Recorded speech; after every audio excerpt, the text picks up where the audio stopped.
বাংলাদেশের স্বাধীনতা সংগ্রাম থেকে শুরু করে রাষ্ট্র গঠনের প্রতিটি ধাপে আইনজীবীদের ভূমিকা ছিল অনন্য।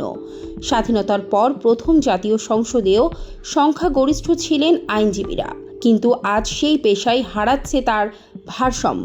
বাংলাদেশ বার কাউন্সিল দেশের আইনজীবী পেশার নিয়ন্ত্রক সংস্থা। নিবন্ধন পরীক্ষা, সনদ প্রদান, শৃঙ্খলা রক্ষা সবাই তাদের দায়িত্ব। 1972 সালে প্রতিষ্ঠিত এই সংস্থার অধীনেই পরিচালিত হয় আইনজীবীদের এনরোলমেন্ট পরীক্ষা। উপমহাদেশে আইনজীবী নিয়ন্ত্রণের ইতিহাস শুরু হয় 1774 সালের কলকাতা সুপ্রিম কোর্ট থেকে।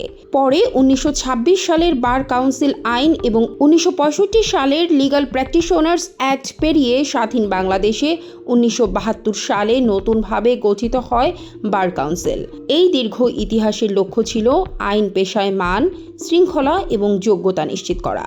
কিন্তু বর্তমানে সবচেয়ে বড় বিতর্ক বয়স সীমাহীন এনরোলমেন্ট পরীক্ষা।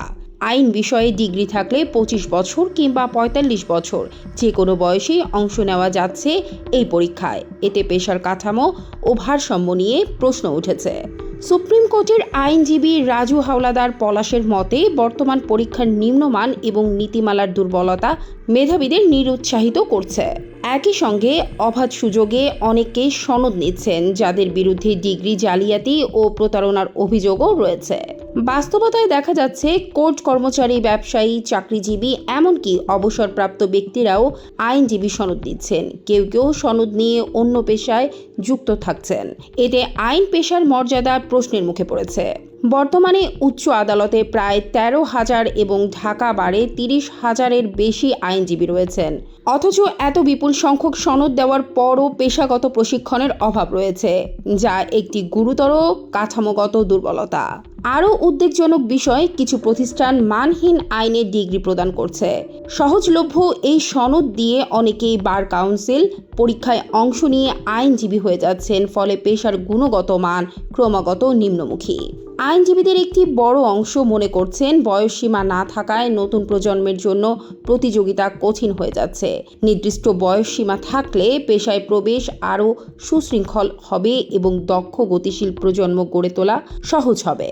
কারণ আইন পেশা কেবল একটি পেশা নয়, এটি বিচার ব্যবস্থার ভিত্তি। আজকের আইনজীবী আগামী দিনের বিচারক, আইন প্রণেতা এবং নীতি নির্ধারক।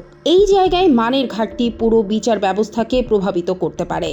বয়সসীমা থাকুক বা না থাকুক, মূল প্রশ্ন এখন একটাই: আইন পেশায় প্রবেশের মানদণ্ড কতটা সুষম, স্বচ্ছ এবং ভবিষ্যতের জন্য উপযোগী? প্রশ্ন উঠেছে, আইন পেশা কি মেধা ও সততার ভিত্তিতে টিকে থাকবে, নাকি অবাধ প্রবেশের ফলে তার মর্যাদা আরও ক্ষয়ে যাবে?